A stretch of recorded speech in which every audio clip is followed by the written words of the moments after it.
من ناوی محسن دزای گلکی بهیست بود تماشاوان نهجا لی من ندیت بو براستی من مراخ دکروی ببینم بیرا صحبت بکم لهولیر الوی داری از چوم مالاوی صورت سری من ده بو عینی بو یعنی کسی که جنتلمن طاقمه که بریکو پیک تنسیقه که جوان روشنبیر و دیپلوماته که کرد بو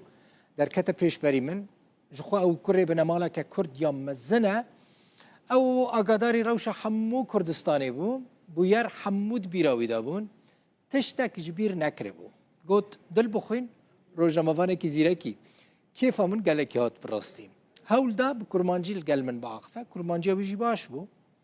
جاره کجی از او رومانویس جاندوست ام چونه جمعی جاندوست و دمه دست به رومانا داوی شر جنرال کربو لسر روزین داوی این رحمتی مصطفى بارزانی بو لواشنطن لن خوشانه محسن دزای جی بحثا وان روزان کرد برکو اوجیل جمعی بو روداوی لسر جیانا محسن دزای بلگه فیلمک آماده کرد ایرو لسینما ایمپایر لهولیر ده مراسم که مزنده هاته نشاندان محسن دزای نتنه دیپلمات بو لی پیشمرگه کی شورش کردستانی بوجی گلکی نیزی رحمتی مصطفى بارزانی بو ده مراسم ده سروک حریم کردستان سروک نیچروان بارزانی و گلک حسایتی و دیپلمات این ولاتان بشتار بون یک بشتاران محسن دزای بخوا بو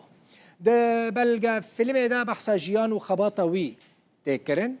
گلک هسته ده آخفن گلک وینین وین که نهاتنا وشاندن تینا وشاندن ده بلگه فیلم ده سروک نیچروانی بحثا رولاوی کر ریبره تورا مدیای روداوی جی اکو محمد بحثا مدکاریا و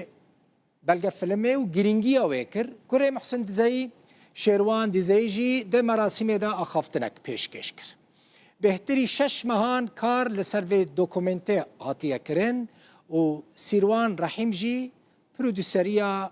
و بلگه فیلم محسن دزایی کریه سپاس و تماشاكر حتى 7 ساعات حفظ بمين انت خوشيده وبخاطري